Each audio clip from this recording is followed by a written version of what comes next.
इस कहानी को सुनो, आपकी आंखें खुल जाएंगी। एक लड़का समुंदर में मछली पकड़ रहा था। तभी अचानक खतरनाक तूफान आया। नाव छोटी होने से तूफान का सामना नहीं कर पाए और नाव डूब गई। उसके बाद इस आदमी समुंदर में डूबने लगा। तभी उसके पास एक नाव आई और उसने पूछा कि क्या आपको मदद चाहिए। उसने कहा, नहीं भगवान मेरी मदद करेंगे। वो नाव वाला चला गया।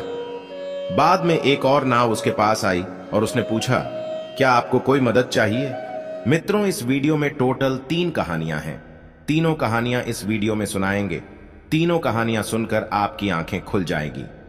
उस आदमी ने फिर से मना कर दिया और कहा कि नहीं चाहिए मदद, भगवान मेरी मदद करेंगे।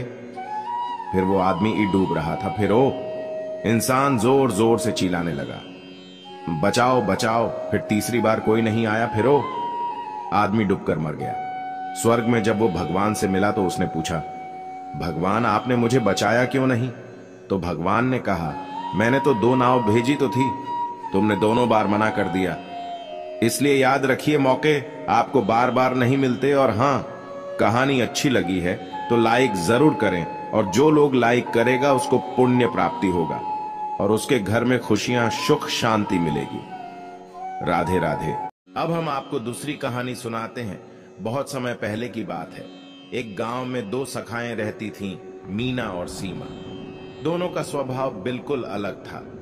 मीना हमेशा सकारात्मक सोचती थी, जबकि सीमा हमेशा नकारात्मकता में डूबी रहती। एक बार गांव में अकाल पड़ गया। पानी की घातक कमी हो गई। मीना ने तय किया कि वह पास के जंगल में झील खोजेगी। जब सीमा ने यह सुना, उसने हंसकर कहा, तुम पागल हो गई हो, जंगल में कोई झील नहीं है।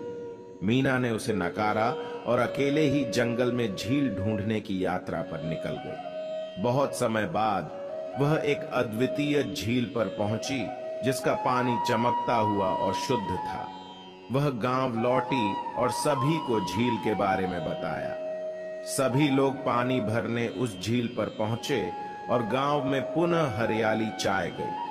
सीमा को अब समझ में आया कि सकारात्मक सोच और प्रयास से असंभव भी संभव हो सकता है। इस कहानी से हमें यह सीखने को मिलता है कि हमें हमेशा आशा और प्रयास में विश्वास रखना चाहिए, चाहे कितनी भी मुश्किल हो।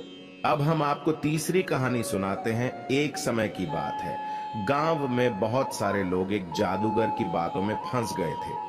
वह जादूगर लोगों को दिखाता कि उसके पास एक ऐसा आईना है जिसे देखकर आदमी अपने भविष्य को देख सकता है। गांव वाले उस जादूगर की बातों में आकर अपना समय और पैसा बर्बाद करने लगे, लेकिन एक छोटे लड़के ने जादूगर की यह चाल को समझ लिया। वह लड़का जादूगर के पास गया और उससे अपने भविष्य को देखने के लिए आईना मांगा।